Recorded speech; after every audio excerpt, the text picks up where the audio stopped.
जय राधा माधव कुंज बिहारी गोपी जन वल्लभ गिरिवरधारी।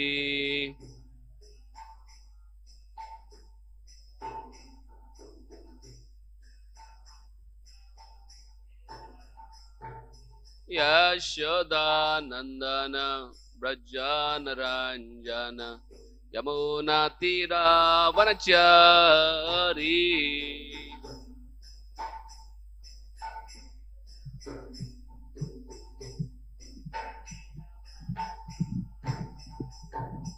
हरे कृष्णा कृष्ण कृष्ण हरे हरे, हरे राम राम राम हरे हरे।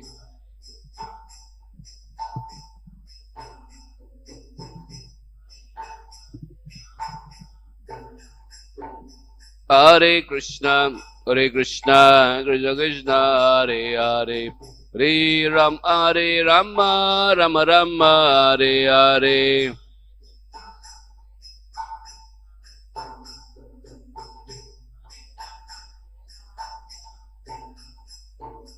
हरे कृष्णा कृष्ण कृष्ण हरे हरे, हरे Ram Ram Ram Hare Hare.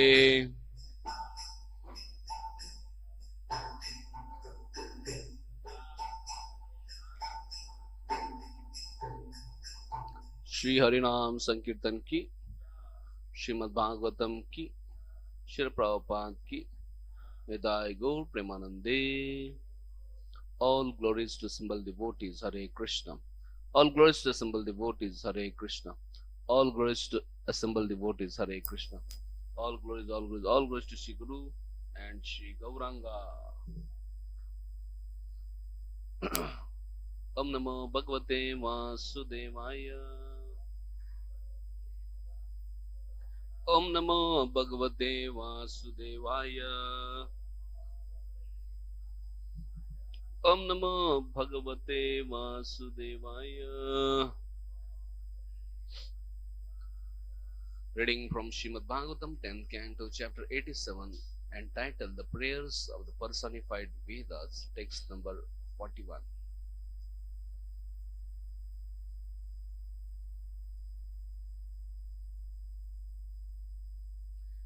Dhyupataya eva tena yayur anantam anantataya.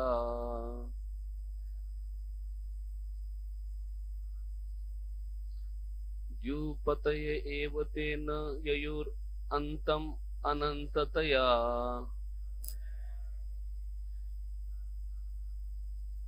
Tvam api yad antaranda nichayanano savarana. Tvam api yad antaranda nichayanano savarana.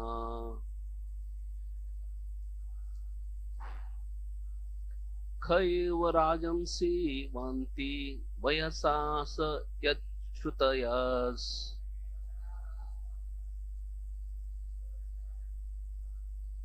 Khaiva rajamsi vanti vayasasa yad shrutayas. Tvaihi phalanti atan nirasanena bhavan nidhana.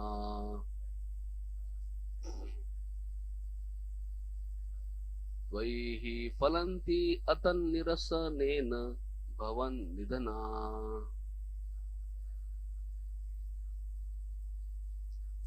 Somebody can recite.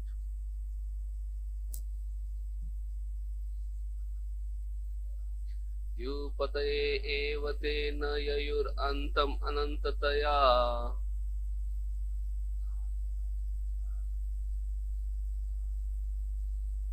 Tvam api yad antaranda nichayanano savarana.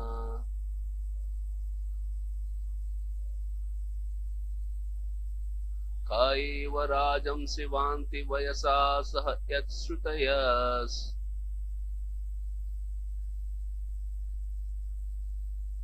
Tvaihi Bhaktihi Phalanti Atannirashanena Bhavan Nidhana. Word translation and purport by disciples of His Divineness A.C. Bhaktivedanta Swami Srila Prabhupada Ki Jai. Because you are unlimited, neither lords of the heaven, nor even you yourself can ever reach the end of your glories. Countless universes, each enveloped in its shell, are compelled by the wheel of time to wander within you, like particles of dust blowing about in the sky. The Shrutis, following their method of eliminating everything separate from the Supreme, become successful by revealing you as their final conclusion. Purport. Now, in the last prayer, the personified Vedas draw the conclusion that all Shrutis, by their various literal and metaphorical references, ultimately describe the Supreme Person Godhead's identity, personal qualities, and prowess. The Upanishad glorified Him without end. Yad urdhvam gargi divo, yad arvag prithvya, yad antara vaya prithvi ime yad bhutam, bhavascha bhavishyascha. My dear daughters of Gargi, my dear daughter of Gargi, His greatness encompasses everything above us in heaven, everything below the surface of earth, everything in between heaven and earth, and everything that has ever existed, exists now, or will ever exist. To eliminate the meaning of this final prayer by Shrutis, Srila Vishnu Chakravarti Thakur presents the following conversation between Lord Narayan and the personified Vedas. Vedas said, Lord Brahma and the other rulers of the heavenly planets have not yet reached the end of your glories. What can we do then, since we are insignificant in comparison to these great demigods? Lord Narayan replied, No, you Shrutis are gifted with more sublime vision than the demigods who rule this universe. You will be able to reach the end of my glories if you do not stop now. But even you cannot find your own limits. If that is the case, what do you mean when you call me omniscient and omnipotent? We conclude that you possess these features. I'll repeat this dialogue because with the names. Lord Narayan and Vedas personified. Okay? The Vedas said, Lord Brahma and other rulers of the heaven planets have not yet reached the end of your glories. What can we do then, since we are insignificant in comparison to these great demigods?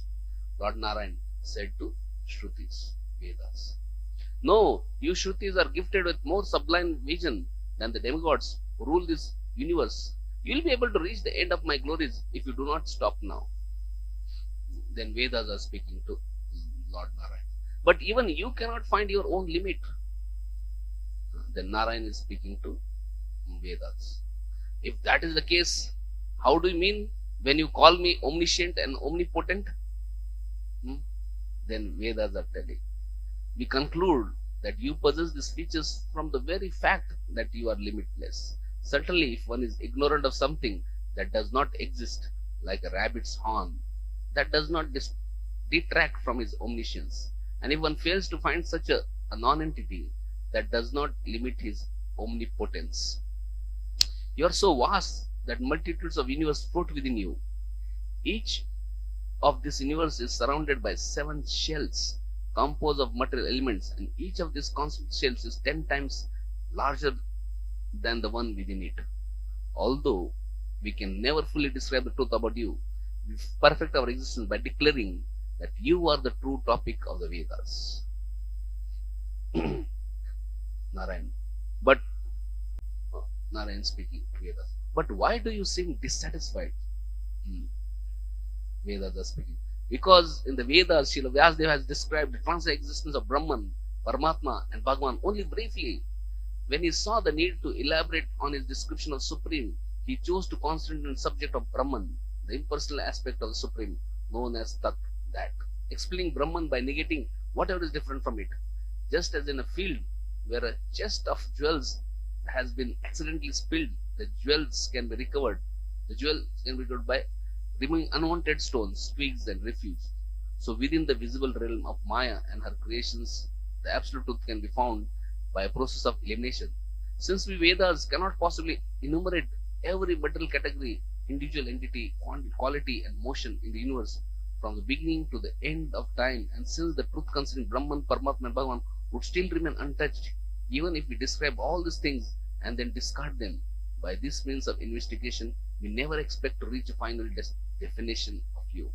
Only by your mercy can we make some attempt to approach you, the supremely inaccessible absolute truth. So this ends the conversation. So finally Vedas are saying that by your mercy we can attempt to approach you. So there are many statements of Shrutis that carry on the work of Atan Nirasanam, the process of distinguishing the supreme from everything inferior.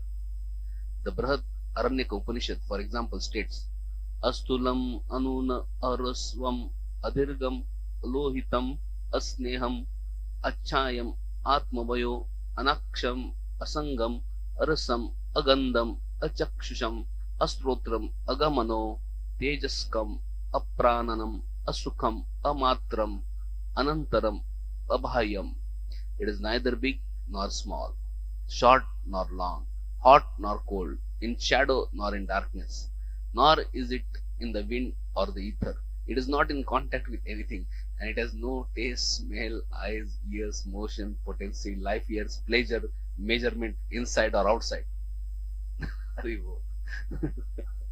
The Ken Upanishad declares, Anyad eva tad viditat ato avidhat adi. Brahman is distinct from what is known and also from what is yet to be known. And the Katha Upanishad says, Anyatra dharmat, anyatra dharmat, anyatra smat, krata kritat. Brahman is outside the scope of religion and irreligion, pious and impious action. According to rules of linguistics and logic, a negation cannot be unbounded. There must be some positive counterpart, of which it is the negation. In the case of Vedas, exhaustive Atanirasanam, their denial that anything material is absolutely real. The counterpart is the Supreme Person Godhead, Lord Shri Krishna. Shri Siddha Swami prays, Dvupatayo vidur antam anantate, nacha bhavan nagira shruti mauleya, tvai falanti yato nama iti tato, jaya jayati bhaje tava tat padam. The gods of heaven do not know your limit, O endless Lord, and even you do not know it, because the transcendental words of the topmost Shrutis become fruitful by revealing you. I offer you my obeisances. Thus I worship you as the absolute truth, saying, all glories to you, all glories to you. Thus ends the Srila Prabhupada disciples purport to this verse. Om Agyana Timirandasya Jnananjana Shalakaya Chakshuranmilitam Yena Tasmai Sri Gurave Namaha.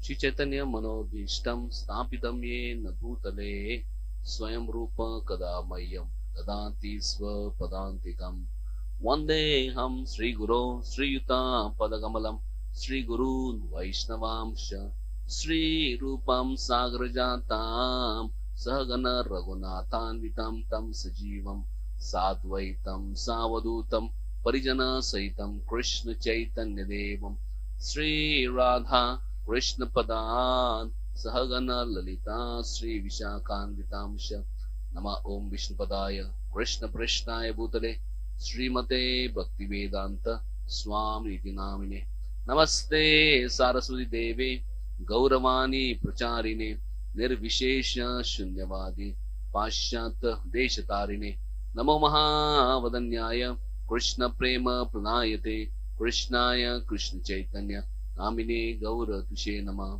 Hey Krishna Karuna Sindhu Dina Bandhu Jagatpate Gopesha Gopika Kanta Radha Kanta Namaste Tapta Kanchana Gaurangi Radhe Runda Vaneshwari Vrishabhanu Sute Devi Pranamami Hari Priye नीलाचलनिवासाय नित्याय परमात्मने बलभद्र सुभद्राभ्यां जगन्नाथाय ते नमः।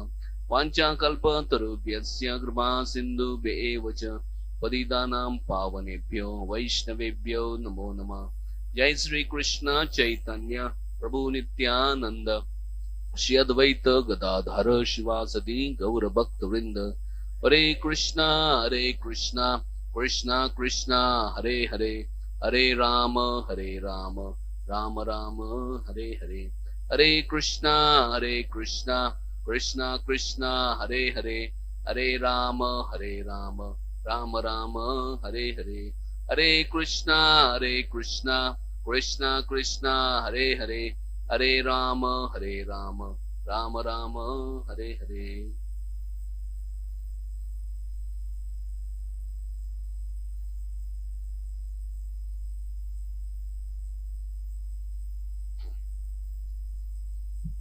Hare Krishna. Thank you everyone for joining us in today's Srimad Bhagavatam class. Basic blessings of all devotees assembled here, so that I can speak something for my own purification. Here we are reading from chapter 10th Canto, chapter 87, entitled Prayers of the Personified Vedas. So prayers is one of the 9 items of devotional submission. Shravanam, Kirtanam, Vishnu Smaranam, Archanam, Vandanam, Dasyam, Sakhyam, Atma Nivedam. Shravanam, hearing. Kirtanam, glorifying. Then remembering. So when one knows about Krishna, and one knows about oneself, then one can offer prayers properly, appropriately.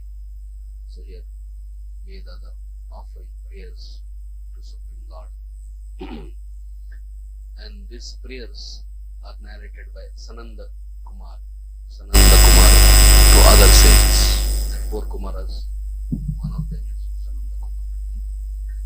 And that prayers, what Sananda Kumar repeated, says, repeated by Narayan Rishi to Narada. And Narada inquired about what is the purpose of Veda, the sense of Veda, what are there, no? So in that regard then. And Narada related these prayers to Vyasadeva. And Vyasadeva related to Sukadeva Goswami. And Sukadeva Goswami is now relating to Parikshit Maharaj. Evam Parampara Prapta. So, so when we read, there are only 28 verses of Vedas prayers actually. But you'll see, it's a huge, so many, 100 pages, no, it's a very huge. It's a 28 verses only. If you write down, it may come 3-4 pages. But our all acharyas have given such elaborate commentary. Every shloka they have not left. Every shloka is commented by acharyas. And our Prabhupada also in Krishna book is elaborately describing it. So this Krishna book is supposed to be summary study. But in that also he has elaborated. Not that if 28 verses are there, if you summarize it, it may summarize 3-4 verses, or if it is a 10 page, you can summarize in 1 page. But here we see this Prabhupada almost 100 pages summarizes it. So it's a very, from that we can understand it's very important. Vedas means knowledge, personal knowledge of speaking. Sometimes very intellectual person, very intelligent person speaks something, we cannot understand it. So because explanation, so acharyas are explaining so that we don't misunderstand. These prayers, like just in purport, we could just see how different like here it is said, Brhat Arnik Upanishad, that it is neither big nor small, short nor long, hot nor cool, in shadow nor in darkness, nor is it in the wind, nor in the ether. It is not in contact with anything, and it has no taste, smell, ears, eyes, motion, potency, life, air, pleasure, measurement, inside or outside. So Brahman is distinct from what is known and also from what is yet to be known. And all these things, it is outside the scope of religion and irreligion, pious and impious. All these things can be very confusing. So one time, some Vedantist had come to Vrindavan to meet Prabhupada, and Prabhupada was discussing philosophy. And then Prabhupada finally asked him, "So can you explain what is God?" That's a Swami, it's a very difficult question. You are asking to explain is very difficult. And the little Saraswati was there. Prabhupada asked, "Saraswati, please come." He said, can you describe God?" She said, "Krishna is Supreme Personality of God." Prabhupada said, "She is more advanced than all of you," he said, because she is knowing the essence. This studying Vedas and Upanishad and so much word jugglery, one can get confused. But in simple terms, what are Vedas saying? Vedas is saying is that purpose of all Vedas is to know Krishna. And ultimate goal of Vedas is to surrender to Krishna. Serve Krishna. That is the main thing. Krishna is cause of all causes, and who has no other cause. Ishvara Parama Krishna Sachidananda Anadir Adir Govinda Sarva Karana Karana. So we see here in the verses later that Narayan Rishi is speaking about prayers of Vedas to Narad Muni. Narayan Rishi himself is incarnation. But when Narad Muni later on, Narayan Rishi is asked to speak, he offers obeisance to Krishna. Understanding that Krishna includes Narayan Rishi also. Everybody and everything is included. Because Krishna is source of even Narayan also. So to know Krishna and to surrender to Krishna, to serve Krishna, is ultimate goal of life, is ultimate goal of Vedas. And those who are engaged in service of Krishna, though they may be in this world, they are actually Jivan Muktas. They are not affected by it. Acharyas give commentary that sometimes a person, sleeping person, he may be lying in the room and everybody may say he's lying, sleeping, he's there, but actually he's not there. He's physically there, but actually he's not there because he's completely unaware and unconscious of the environment. He's in another world. Similarly, Jivan Muktas, apparently externally they are in this world, they are acting, doing so many, but actually they are not. They are transcendental. They are engaged in service of Supreme Lord. So here, very nice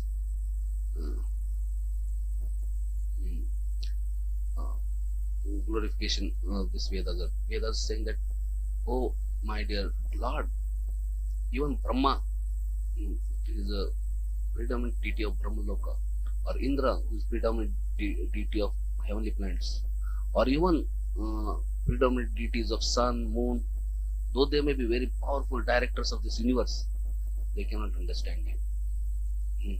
So what to speak of us?"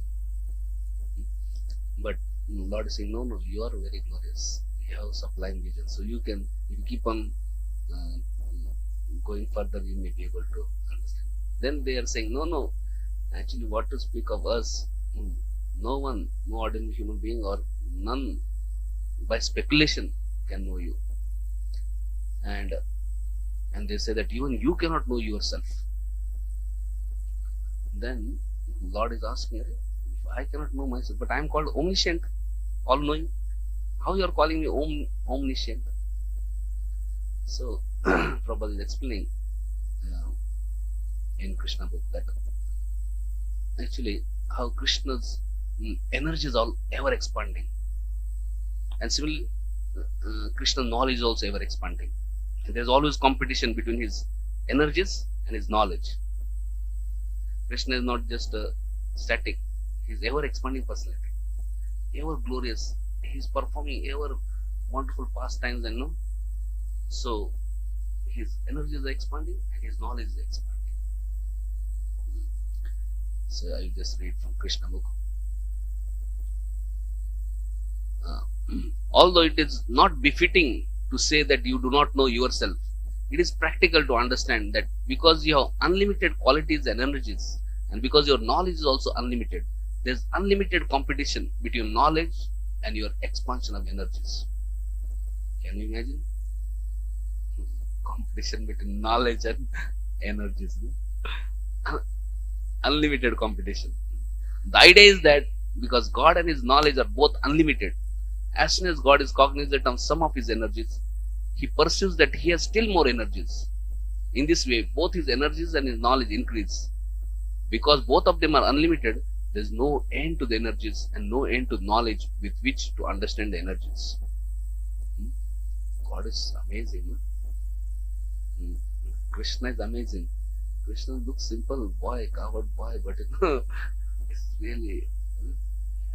God is undoubtedly omniscient, but the personified Vedas say that even God Himself does not know the full extent of His energies. This does not mean that God is not omniscient. When an actual fact is unknown to a certain person, this is called ignorance or lack of knowledge. This is not applicable to God, however, because He knows Himself perfectly, but still as His energies and activities increase, He also increases knowledge to understand them. Both are increasing unlimitedly and there is no end to it. In that sense, it can be said that even God Himself does not know the limit of His energies and qualities. So it is like one atheistic person challenged Prabhupada. Can God create stone which He cannot lift? Prabhupada said, yes, He can create stone which He cannot lift. And then He will lift. Because His energies are always expanding. So, all contradictions actually can resolve in God. That is God's greatness. You can't fit God in, small box. And then, here Shrutis are telling how God is so great that all these universes, how many universes are there? Unlimited. One universe is so huge. Like all the scientists put together, even if they want to analyze one universe, they cannot. They say one star, closest star is 4.2 light years distance, or light year means, what do you mean by light year? Can we travel at light year? How much for us to go will take time? And just one closest star, and this universe is so unlimited. But this one universe is covered a shell between, and they are concentric shells of earth, water, fire, air, ether, mind, intelligence, and each one is 10 times bigger than other. Can you imagine how huge one universe is? And like that, unlimited universes are flying in the pores of Mahavishnu. You see, just as atoms and particles thus are floating within air, along with the birds, and their numbers cannot be calculated. So innumerable universes are floating within the pores of transcendent body of Lord. Within pores, unlimited universes are floating. So we see in the sky sometimes dust particle moves. Dust particle insignificant compared to sky. So like this, all the unlimited universes are floating in the pore of Mahavishnu. And you cannot imagine how great is God. One universe is unbelievable, but that universe is insignificant. So these are Vedas are talking about how great is God. So a person who is actually learned and sane cannot ever claim that he is God. If he is saying that I am God, that means really insane, because he doesn't know what greatness of God. And then Vedas are telling further that sometimes people think in this world, nature and Prakriti, Purush and Prakriti. Nature is called Prakriti, and living entities are sometimes called Purusha. So they say everything is combination of Purush and Prakriti. Like child is born, woman and man comes together, child is born. But Vedas said no. For the cause of man and woman, ultimate cause is Krishna. There may be many Purush Prakriti, but they are not the ultimate cause. They are also cause. As Brahma Samhita our Brahmaji saying, Ishvara Param Krishna Sachidananda Viva Anadir Adipur Sarva Karana Karma. Everything has a cause. Even a Purush and Prakriti has a cause. Ordinary living being. But Krishna is Supreme Lord, he has no cause. So, therefore, just analyzing matter, analyzing things in this world, no matter how much, it's very difficult to understand God. But one can understand God by mercy of Krishna, by mercy of Krishna's devotees. Like Krishna is revealing to different great saintly personalities. Krishna reveals to Brahma, Brahma is revealing to his disciples and all that things. Like that, here we see Sanam Kumar got fortune to hear the glories of Lord, and then he revealed to other sages. Then, like that, by Lord's mercy, some glimpse of some glory somebody may know, and then they propagate. So, by mercy of Lord or his great liberated devotees, can one get glimpse of glory and glimpse of ideas of Godhead. So, Vedas say that the highest platform of realization for living entity is attainment of devotional service.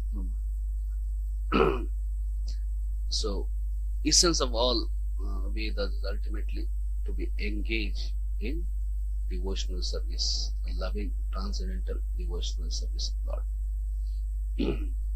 So, and in that loving transcendental devotional service, one can express rasa, which we are all hankering. And Krishna is source of that rasa. Rasa Vaisa, he is the reserve of all pleasure, which we are looking. And this Bhagavatam, it is explained, is that Nigama Kalpataru Galitam Phalam. So, this Bhagavatam is ripened fruit, is the essence of the ripened fruit of the tree of Vedic literature. So, understanding Krishna, understanding Krishna's pastime, hearing them, is actually nectar, which can completely satisfy the self. So, further, here it is said that Prabhupada is writing that 28 verses of the Veda Stuti are to be considered the essence of all Vedic knowledge. So, Vedas are lakh verses. We have condensed 28 verses there. They are the essence. The four Kumaras and all other authorized sages know perfectly that devotional service in Krishna consciousness is the essence of all Vedic literature. And therefore they preach this on different planets, traveling in outer space. So all sages are traveling all over the universe and distributing this devotional service. It is stated herein that such sages, including Narad Muni, hardly ever travel on land. They perpetually travel in space. They don't have to catch bus or train or something. They don't travel mostly in land. They are just flying from one universe to another universe to another universe.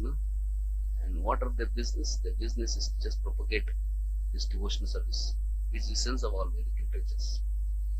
Prabhupada further writes, sages like Narada and Kumaras travel throughout the universe to educate the conditioned souls that their real business in the world is not that of sense gratification, but of reinstating themselves in their original position of devotional service to the Supreme Person of Godhead. So that is only one agenda they have. They are traveling so much. Why? Only tell your goal of life is not sense gratification. Your goal of life is devotion. Just do that. So we see that today is also disappearance day of Sarang Thakur. He was also instructed by Lord Chaitanya to preach. So Sarang Thakur, in Chaitanya Charitamrita, it mentioned that he is one of the important branch of Sri Chaitanya tree. And he lived in Mamgachi, Modrum Dvip, Navadip. It is said he was staying under a bakul tree, and he worked very hard every day to worship his deities. Every day he will go collect fruits, vegetables, firewood, water required, and come and then serve the deities. He would bake rice, cook, he would bathe the deities, dress the deities, feed the deities. So whole day will be busy. After a full day of deity service, Sarang Thakur would cross the Ganges river to join Mahaprabhu's Harinam Sankirtan party in Mayapur. So Mamgach is another place, then Ganga, and then you have to cross and then come to Mayapur. During one visit, Lord Gaura noticed that Sarang's beloved bakul tree was drying up and almost dead. Jai Shri Nitai Gauranga ki.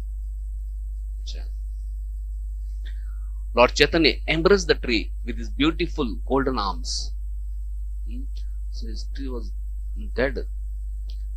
Just by being embraced by Lord Chaitanya, completely rejuvenated the tree, burst forth with green leaves and fresh super fragrant flowers. To this day, devotees of Sri Chaitanya worship this special Kalpavriksha tree of Sridham Mayapur. So basically, so there was a tree dying under which he used to do bhajan. Lord Chaitanya just embraced, that whole tree came back to life by mercy of Lord Chaitanya. So Sarang Thakur vowed to never initiate disciples despite Lord Chaitanya's insistence. One day he relented and decided to initiate the first person he saw. So because Lord Chaitanya was saying, the way this tree has come to life, you should also bring people back to life. People are dead. Actually, people without Krishna consciousness is like dead corpse walking. When one becomes Krishna, then they actually real life. So then Sarang Thakur was not very, out of humility, feeling unqualified. He was thinking, who am I to preach and initiate? He was reluctant, but finally the Lord Chaitanya was insisting again and again. Finally he said, okay, tomorrow who is the first person I meet, I will initiate him. And so early morning next day when he got up, he went in Ganga to take bath, and when he was taking bath, dead corpse came and hit him. The first person he met was a dead body. And then because he had taken vow that I will initiate first person, and that was a dead boy. So he immediately chanted mantra in his ears, and that dead boy came back to life. Ribo. So, and earlier, actually what had happened was that that boy was bitten by snake, and therefore he was thrown in Ganges. So there was a culture that person who dies by snake bite, he is not burned or buried, he is thrown in Ganges. So because he had died of snake bite, he was thrown. So his parents were very unhappy and miserable, they have lost. But then somehow he came in touch with Sarang Thakur, and Sarang Thakur gave him a new life. So later on, the news went to his parents that our son has come back to life.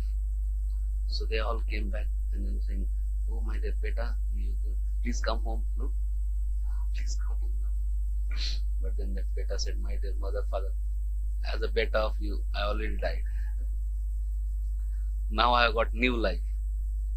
And now this life, because Sarang Thakur has given me new life, this new life will be dedicated to serve Sarang Thakur's instructions.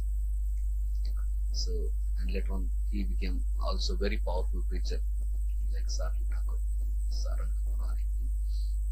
So, we see that actually, anybody who is bereft of Krishna consciousness, bereft of this trance knowledge, knowledge of God, knowledge of devotions, is actually dead man walking. Somehow by mercy of Srila Prabhupada and his wonderful sincere followers, we came in touch with Prabhupada and his wonderful teachings. We also got actually new life in one sense. So in one sense, we are also dead. But by coming in touch with Prabhupada, his books, devotees, and devotions of Krishna, we also have come back to life. So when we get this new life, it's very important. Like that Murari, we should also know that I have got this new life. I should use this new life in service of Guru, in service of Prabhupada, in service of Krishna, and not waste my life, valuable life. So we see that. How many of you think that you actually got a new life by coming in touch with Krishna consciousness, Prabhupada? Yes. So coming Krishna is actually coming out of dead, getting new life. So we should be extremely conscious of this life and not waste our life for dedication, this new life. And use this life in service of Krishna and helping others come closer to Krishna. So we see Srila Prabhupada worked so hard to bring dead people back to life. And for that purpose, he did so many things. And one of the most important things he did was to write books and to print books. And then he requested all of his followers that please distribute my books. Please distribute my books. Please distribute my books. So that has been a request of Prabhupada in order to serve the mission of Sri Chaitanya. So we also, as gratitude to Srila Prabhupada, we should try to distribute his books. Now December marathon is coming every year. In December we call this as Srila Prabhupada Marathon, Gita Marathon, in which we try to distribute this essence of all Vedas. The essence of all Vedas is to know Krishna and to submit to Krishna. It is given in Bhagavatam in very simple form. And Prabhupada has given nice purports anybody can understand. So Prabhupada used to say, if you want to please me, distribute my books. So we have received, so we should also try to give in some way in order to repay, in order to express our gratitude, in order to please the spiritual master, please Prabhupada. Also, if you try to distribute books, actually what we are studying we'll get better understanding. Vedic study is different from ordinary study. Vedic study is not just hearing and then you realize, but also we get realization when we render service. When we do selfless, humble, menial service, whatever we are hearing, it will make more sense. So we see in Gurukul, boys used to do all menial services. Every day go out for begging, all these things. So in modern times, if you go out for begging, people will not properly appreciate. So Prabhupada has come up with transcendental begging formula. So this distributing books is actually transcendental version of begging. What in Vedas, Vedic times, disciples used to go door to door begging alms. So Prabhupada transformed that into going door to door and distributing books. So when we go for distributing books, actually we are trying to be humble, menial servants of Guru. And by that, actually, we get realizations. Also, in Krishna consciousness, if you want to advance and understand Krishna, with proud heart, it's very difficult to understand. Only a humble soul, humble person with humble heart can understand. And when we go out for begging or distributing books like this, it can help us develop humility. We see Srila Prabhupada himself went door to door distributing books.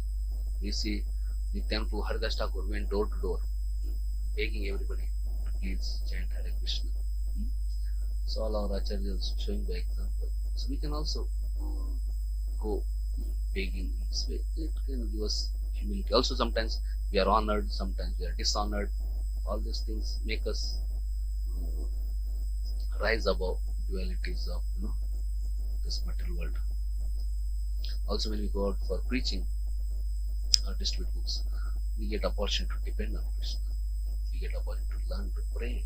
And we also get opportunity to see many miracles on field. So, and most importantly, just by trying to distribute books, we can experience great joy, happiness, ecstasy, which we are hankering for. This Krishna consciousness activities are very joyful, and especially book distribution can be very, very joyful. And we see in this world, everybody is trying to do something good for others. Everybody is trying to be instrument of compassion. But actually, when we become instrument in the hands of our acharyas and try to give their message, that is the greatest form of compassion. We see root cause of all suffering is ignorance, and saving people from ignorance by distributing knowledge, sharing knowledge, that is the greatest form compassion. So great opportunity. Bharat Bhumi te hoile janma jar, janma sartak kari kar upkar. So this taking part in book distribution is also a opportunity for making our lives perfect and helping others perfect another for upkar. And this book distribution every time is actually new experience. Like this, few days back, last Saturday, we went for monthly Sankirtan festival in Sealdah. So when we just packed everything, went there, and as soon as we put up the table and took the mic and started doing kirtan, Hare Krishna, Krishna Krishna, Hare Hare, Hare Rama, Rama Rama, Hare Hare. Actually, table was just getting completely, still it was not completely put. No, they had just put and they were putting the books. And meanwhile, we started kirtan. So I saw one lady was running to catch the train from Sealdah, that station outside. No? But when he heard the mantra, she just stopped. Look, where is the sound coming? And then he saw the devotees. She immediately came there and said, "Do you have Bhagavad Gita?" And the devotee said, "Why not? Yes, here is Bhagavad Gita." Yeah, she took and ran again. So people are looking actually. If you just go there, and people will be benefited. And I was so inspired. I was thinking, oh, coming to Seattle successful. Even if one person textbook is a great success.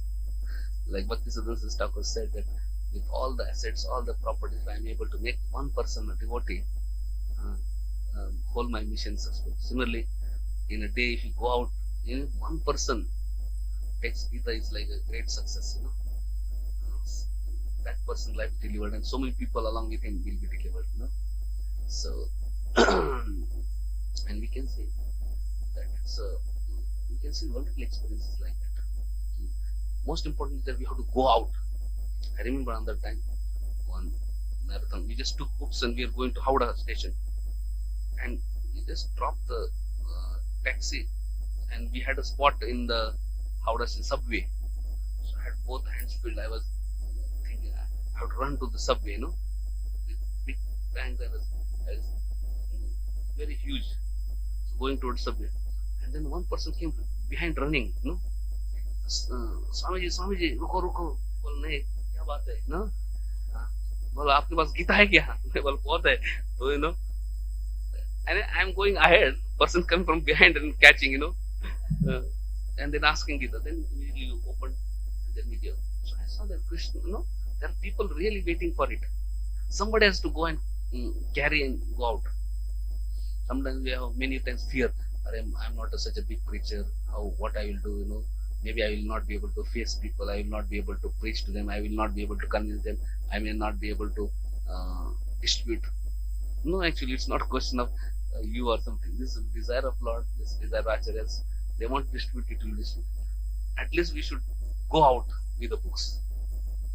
So I saw both the times, I got very great confidence that even if I may be unqualified, Krishna and Acharya and Prabhupada, they will send devotees to take their message. So I will just tell one story and conclude for the day. So in one western country, in one city, one book distribution every day was distributing in one particular lane books, and many people, office goers, were going from that lane.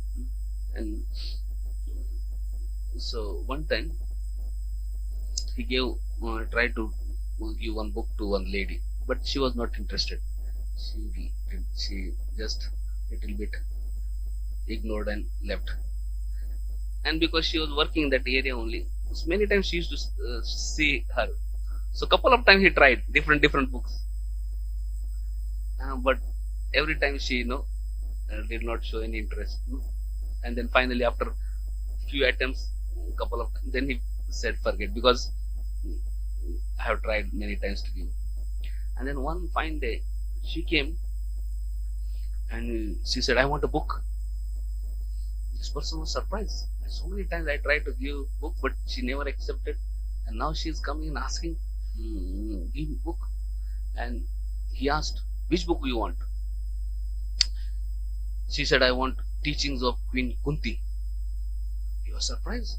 This is very rare book. It's not a very Bhagavatam, Chaitanya. And if you say, it's famous books are there. Now teachings of Queen Kunti from outside point of view is very rare book. He said, how do you came to know the name of the book? Then she said, actually, yesterday night I had a dream. He said, I have been last some time I have gone through a lot of turmoil in my life and a lot of suffering, miseries, and I was very frustrated and depressed, and I was just praying to God. And she said, I slept, and in night one beautiful lady came in my dream, and she said that don't worry. He said, you just take my book and read my message, and you'll find all answers for your this thing. And then she said, the road on which you go, there's a devotee who is distributing my book. And she asked, which book? And she said, the book is entitled Teachings of Queen Kunti. He said, I am Kunti. So, and she was so amazed. And then when she got up, next day got ready, and then she was going to office, then she got that book distributor and said, do you have this book? And this book distributor was amazed. Then he was thinking, not only I am distributing books, all great devotees like Mother Queen Kunti is also helping distributing books. And then he gave that book. So when we are distributing books, actually we are becoming instrument hands of great acharyas and great devotees, and instrument hands of Lord. It's a very transcendental activity, and we can have so many wonderful transcendent experiences which can boost our faith, and we can experience so many miracles on field, and most importantly, we can also experience great joy of helping others.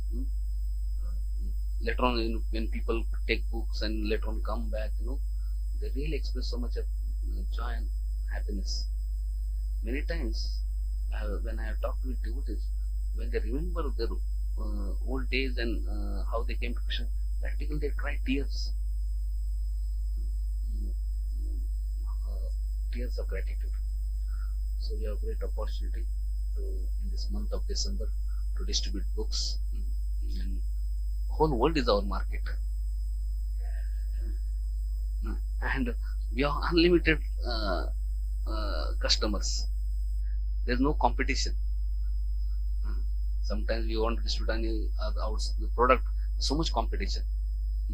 But our is there is no competition. So we can go door to door. We can go one-on-one. We can go in groups. We can distribute physically. We can distribute online. We can distribute on phones. And now New Year is also coming. We can give gift. We can. Now Gita Jayanti is also coming. So there are so many wonderful occasions, wonderful opportunities to distribute. So our humble request is, not only we should study Bhagavatam, Bhagavad-gita and read them, but we should also try to distribute them, so that then we can get better experience, better realization, better joy, and most importantly, by that we will be able to please our spiritual masters, we will be able to please Prabhupada, and we will be able to please Krishna. And only when Krishna is pleased, by his mercy can we know him better. Okay? So thank you very much. Hare Krishna, Krishna Krishna, Hare Hare, Hare Ram, Ram Ram, Hare Hare. Srimad Bhagavatam ki jai, Srila Prabhupada ki jai, Nitai Gaur Premanande, Hare Bo.